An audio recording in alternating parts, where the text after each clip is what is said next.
Good morning, all of you. In today's session, we are going to discuss about CSIR NET JRF Chemical Sciences December 2019 Part C question paper. So Series 5 it will be, right? So in this December 2019 Part B entire question paper is already covered. Detailed explanation is provided. Okay, so now we are in Part C. Part C consists of 60 questions which are the amalgam of organic chemistry, inorganic chemistry and even physical chemistry, right? So all 60 questions recording in a single video is very complicated. That's the reason why it got fragmented into 10 questions in each series. Now we are discussing about question number 41 to 50 in today's session. Let us enter into our actual concept. Question number 41, it is of physical chemistry, where for the reaction of potassium plus bromine gives rise to potassium bromide plus Br, which follows harpoon mechanism, the reactive cross section is closest to. The reactive cross section should be found for this given reaction. For this, some of the analytical data is given to us. E square pi 4 pi T naught is equal to 2.3 into 10 to the power minus 28 joules meter. Ionization energy of K potassium is given as 422.5 kilojoules per mole. Electron affinity value of bromine will be 250 kilojoules per mole. Na is equal to 6 into 10 to the power 23 mole inverse, right? So this is the problem which is given, where we have to find out reaction cross section, right? In order to get this, we have K plus Br2 gives rise to potassium bromide and bromine, right? So for this equation, we have to get the relation between ionization energy and electron affinity value. The difference between ionization energy minus electron affinity is given as E square by 4 pi E naught R. R is nothing but reactive cross section, right? So radius of reactive cross section is nothing but R, right? So in order to get this R will be taken left hand side. The difference between ionization enthalpy and electron affinity will be taken right hand side. Now the equation is turned into R is equal to E square by 4 pi E naught into ionization enthalpy minus electron affinity, right? So when we substitute the values of ionization enthalpy and electron affinity, so ionization enthalpy is 4.22.5, electron affinity will be 250 kilojoules per mole. Two values are given in kilojoules. It should be turned into joules by multiplying with 1000, right? Now it will be, now the equation will be E square, where it is E square by 4 pi E naught 422.5 minus 250 kilojoules per mole, and it will be multiplied with 1000 in order to convert kilojoules into joules, right? Here the equation is given in the form of 1 molar solution, but it is not required for us. That's the reason why it should be multiplied with the parameter called Avogadro number. Avogadro number is denoted with capital N, whose value will be 6.023 into 10 to the power 23, right? So Avogadro number will be multiplied with this total equation, so that it will be converted into 1 molar solution. R is equal to 2.3 into 10 to the power minus 28 into 6.023 into 10 to the power 23 by the difference between ionization enthalpy and electron affinity multiplied with 1000, right? By doing all these calculations, we will get R, that is nothing but reactive cross section, that is calculated as 8 into 10 to the power minus 20. But this is not the required one.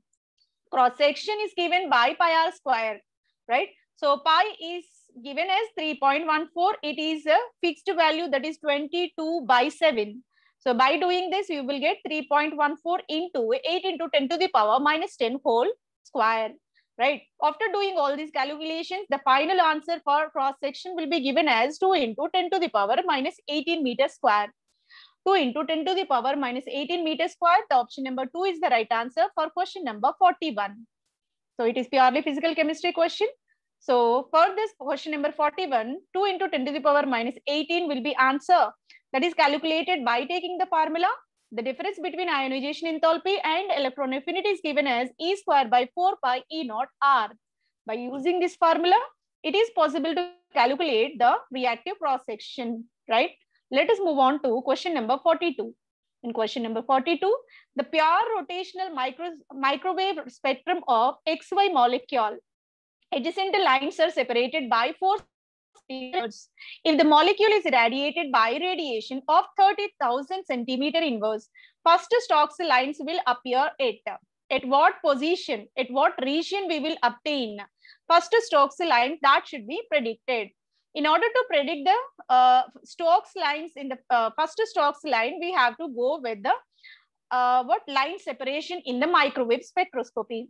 Whenever two signals will be taken, the inter peak distance is denoted as 2b, right? So 2b will be the constant value. 2b of the given molecule is provided as 4 centimeter inverse. So 2b is equal to 4 centimeter inverse. Now b becomes 2 centimeter inverse.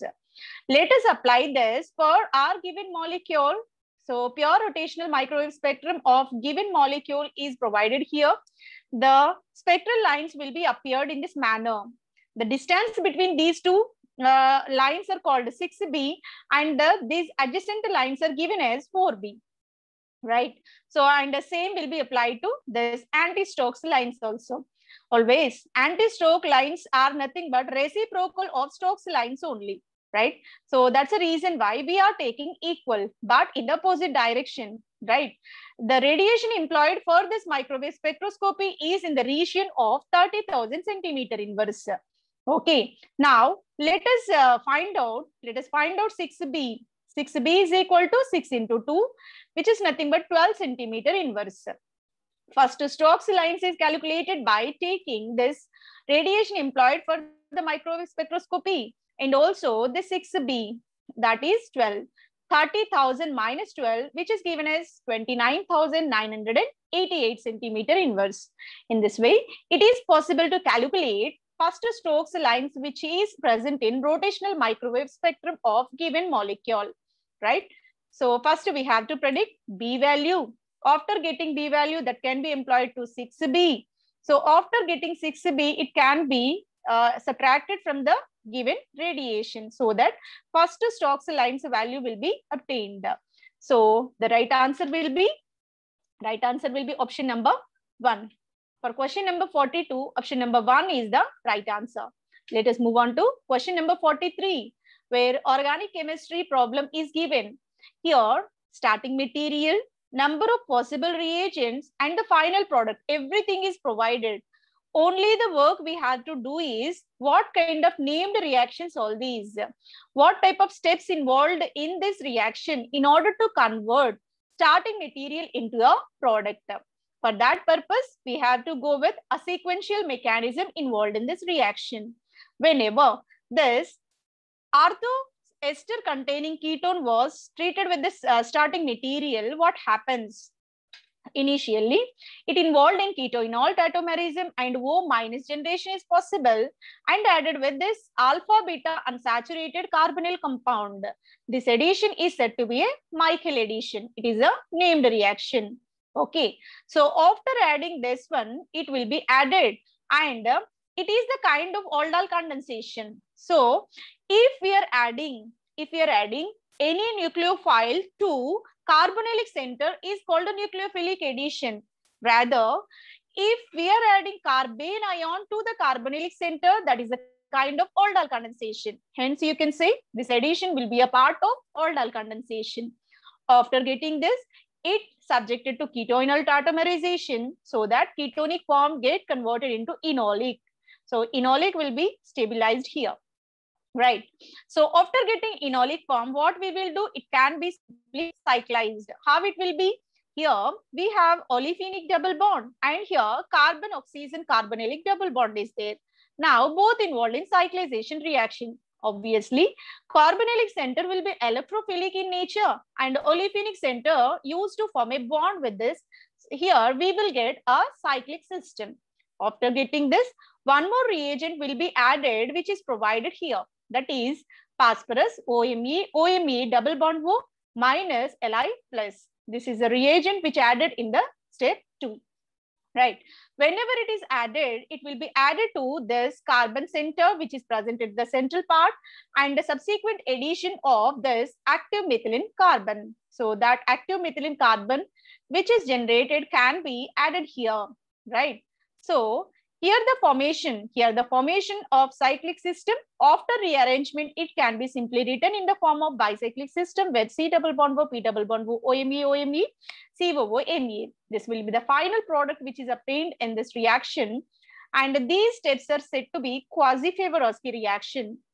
Always, Faber-Oski reaction is proceeded whenever ring shortening is possible. Always 6-membered ring when shortened into 5-member, that is called a Faber-Oski reaction. In this, within the molecule, within the bicyclic system we are performing, it is a part of quasi-Faber-Oski reaction. So first step will be Mannich reaction, Michael addition. So Michael addition is provided in option number 1 and option number 3 as well. And the second step will be aldol condensation. It's not quasi-Faber-Oski. Aldol condensation will be the second step where carbene will be selectively attached to the carbonylic center. And the last step, we are treating this compound with the whatever product obtained. So this what P double bond OMe minus Li will be added. This step is known as quasi-Faber-Oski. Ring shortening will be possible, right? Option number 3 is the suitable sequence in order to convert starting material into a product. So correct option will be option number 3. Option number 3 is the right answer for question number 43. Now let us on to question number 44. The correct match of spin-only magnetic moment for complexes cis, Fe, phenyl taken twice, NCSN taken twice. Here N indicates the linkage will be with the nitrogen atom. Whenever ambidentate ligands are present, ambidentate stands for more than one electron releasing groups are there, that is denoted like this. Hyphen N indicates nitrogen is releasing electrons here. There is a possibility of sulfur and nitrogen, but here nitrogen specifically giving electrons to central metal, right? So this is one of the compound is provided, and the second will be Fe, phenyl taken 5 whole, it is in the square bracket, and Cl2, right? So this is another compound, Fe, phenyl taken 5, Cl2. So this is a B compound at 300 Kelvin. Here, Fe, PHEN stands for 1,10 phenanthroline. 1,10 phenanthroline is the ligand which is provided in this second compound. Okay, so in first compound also we have phenanthroline. In second compound, all the ligands which are in the coordination sphere are phenanthroline rings only. For these two compounds, we have to predict spin only magnetic moment value, right? In order to predict this, first we have to go with the starting compound, cis Fe, phenanthroline taken twice, NCSN whole twice. Phenanthroline obviously strong field ligand, but NCS is said to be a weak field ligand. That's the reason why most predominantly weak field ligand effect will be influenced. So that in octahedral splitting, obviously degenerated orbitals will split into T2G and EG. Because of high weak field effect, it is observed that so after occupying one electron in T2G, even EG orbital, then only pairing will be possible. So here, being iron is a D6 system in +2 oxidation state. In this +2 oxidation state will be provided for this iron, and here splitting into T2G, EG is possible. 6 electrons will be distributed 1, 2, 3, 4, 5. After filling 5th electron in EG, 6th electron enters into T2G orbital. So here, the possible lone pair of electrons in this cis iron compound will be 4. When 4 unpaired electrons are there in accordance with spin only magnetic formula, it is calculated as 4.89 Bohr magnetons. For this compound one, the magnetic moment value is calculated as 4.89 Bohr magnetons. Let us move on to second one, that is phenanthroline whole. How many atoms are there? 5 atoms are there. Total 5 atoms are there, and Cl2 surrounded by strong field ligands. So iron surrounded by strong field ligands, again it is a D6 system, being it is the iron plus 2 compound, right? But the condition will be strong field ligand because of strong field nature. And again, you can find octahedral structure here. Octahedral structure is provided to this compound. How many atoms are there? 3 atoms. Phenanthroline being it is a bidentate ligand. When 3 atoms are there, it able to form a chelate ring formation. Phenanthroline is able to form chelate ring formation, so that 3 atoms, 2 bonds. So here octahedral structure will be generated for this complex. So here 6 electrons, how it will be distributed under strong field ligand conditions? All 6 electrons will be localized in T2G orbitals rather than EG. EG will be empty, T2G will be completely filled. When you consider lone pair of electrons for this complex, all the electrons got paired, hence we can't find any lone pair of electron in the molecule.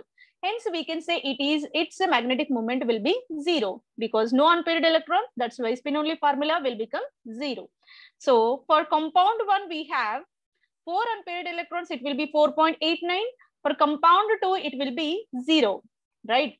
So 4.89 for A, 0 for B. Option number 3 is satisfying the statement, whatever credentials provided here. Now, let us move on to question number 45.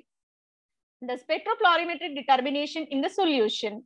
Okay, spectropolarimetric technique is employed in visible region in order to elucidate the structural parameters of the given compound. So we have to apply the visible light. A visible region can be employed for this analytical method, right? So from all 4 given options, we have to predict which are correct. Correct option should be predicted. Okay, absorbance of analyte solution kept near 0.05. Oxygen is eradicated from the solution. pH of the solution should be controlled. Wavelength of incidental light is always above 400 nanometers. From all these options, only the possibility will be wavelength of incidental light is always 400 is not correct, because there is a possibility to apply less than 400. You can start from 250 nanometers also. So option number 4 can be eliminated from this. So only the possibility will be option number 3. That's why remaining 3 options will be exactly correct. So in this way, odd man out process we can employ in order to find the answer.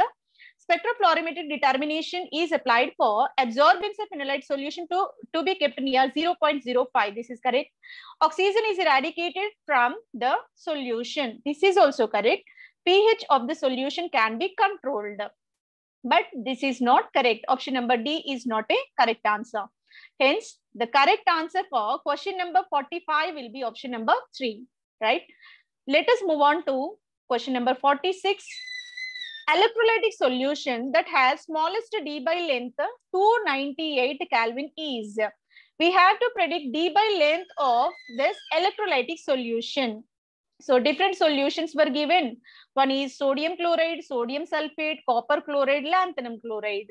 Sodium chloride is a monopositive. Sodium sulfate is a dipositive sulfate. Copper will be dipositive. Lanthanum will be tripositive. Let us see how it will influence a D by length of the given compound. We have to predict smallest D by length of the given compound. For that purpose, we have the formula. In order to predict the D by length, LD is given as K inverse, kappa. Kappa inverse is given, whose value is given by 1 by root I. I stands for ionic strength, right? D by length LD is equal to K inverse, which is given by 1 by under root I. I stands for ionic strength. Okay, we are applying the strong potential here. Smallest value of D by length is given for largest ionic strength. There is an inverse proportionality. From this formula only, we can clearly observe LD, I, both are inversely proportional. Smallest the LD value, greatest will be the ionic strength. We have to predict the ionic strength. The formula for ionic strength prediction will be I is equal to half sigma Ci Zi square. Ci stands for sum of all the concentrations of the electrolytic solutions taken. Zi stands for sum of all the charges which are provided in the given solution, right? So that means I is equal to half sigma Ci Zi squared. C stands for concentration, whereas Z stands for charge and the ions, right?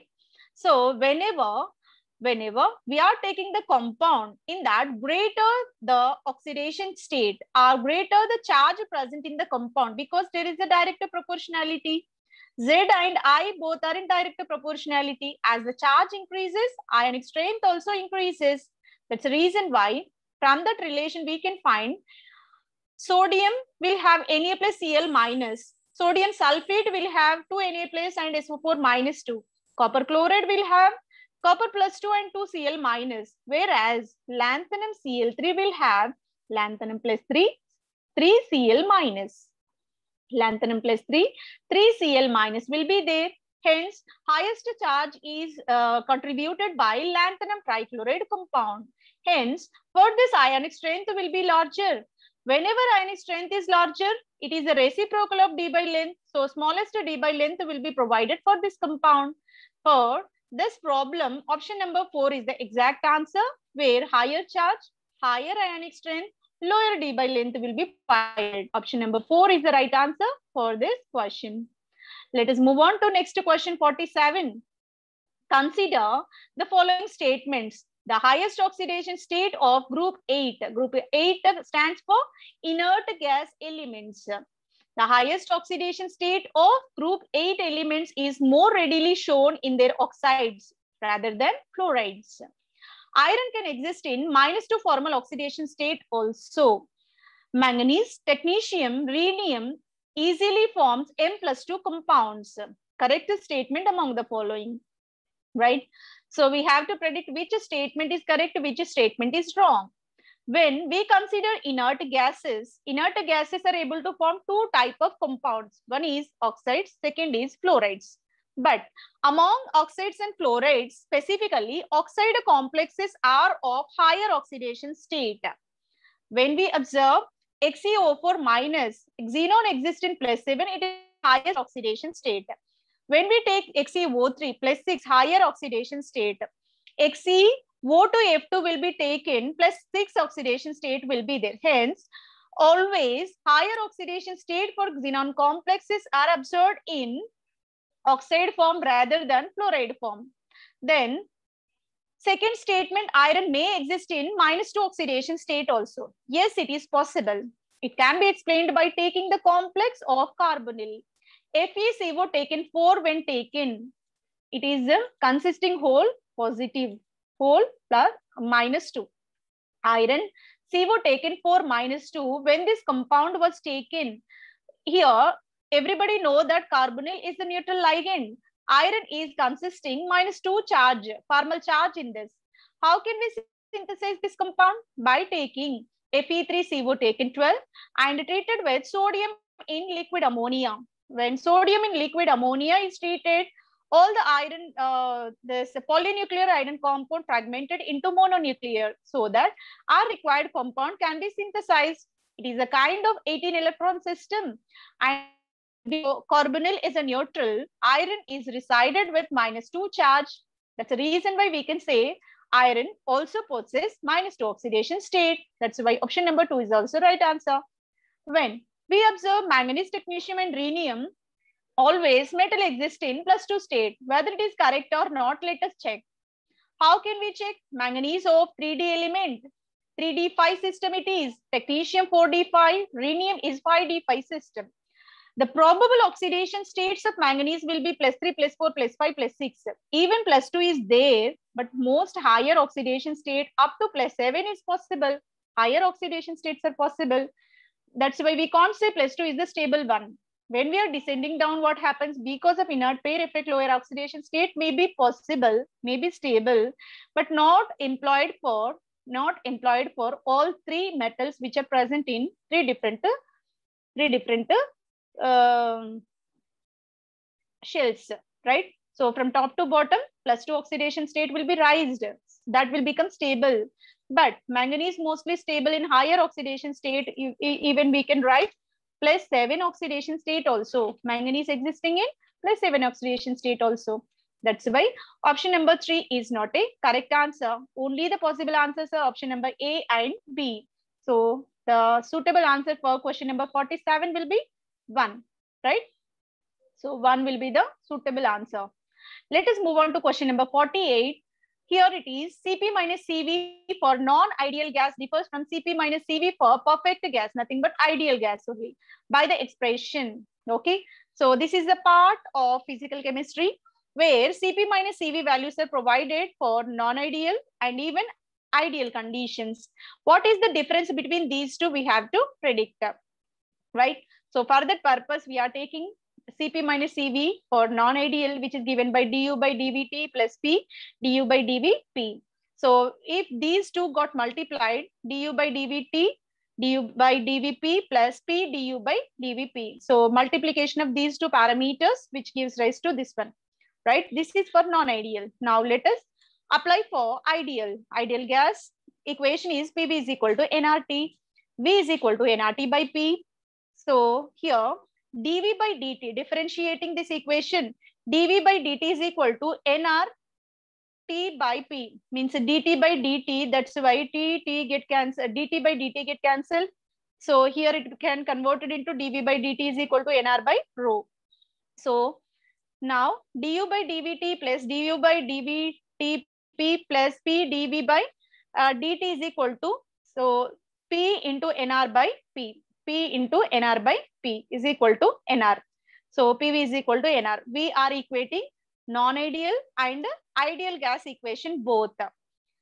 When we are equating Cp minus Cv non-ideal is equal to Cp minus Cv perfect gas, nothing but ideal gas, the equation can be concised into dV by du by dV T, dV by dt P plus nR minus nR will be taken. Plus nR minus nR get compatiated, and only the leftover formula will be du by dVt dt P. So this is matching with which answer? dV by dt P, du by dVt. Option number 2 is satisfying. Whenever non-ideal ideal gas is compared, the difference will be dV by dt P at constant pressure, du by dVt constant temperature. For question number 48, option number 2 is the right answer. Now, let us move on to question number 49. So we have to predict which is IR active, which is IR inactive. Specifically, they mentioned trans 1,2-dichloroethene IR inactive mode. Here, different possibilities are mentioned among all, which is the IR inactive mode we have to predict. So the compulsory condition, so IR selection rule will be dipole moment. If it is non-zero, then only the molecule becomes IR active. If dipole moment is zero, molecule becomes IR inactive. Now we have to check where dipole moment, internal dipole moment becomes zero. For that molecule, it becomes IR inactive. When we are taking CCl symmetrical stretch, so CCl symmetric, when trans compound was taken, rule of mutual exclusion, what we are doing, we are taking 2-chloro and we are stretching in the equal but in opposite direction, so that equidistance elongation will be possible. Whenever we see this molecule, it possesses center of symmetry. That's the reason why here mu value becomes a 0, because it is a symmetrical stretch. Mu value becomes a 0, means dipole moment is 0, hence it becomes IR inactive. Remaining all the molecules becomes IR active except the CCl symmetrical stretch. For question number 49, option 1 is the right answer. Let us move on to last question of this series, that is the reaction that gives E2-methyl-hex-3-ene as a major product.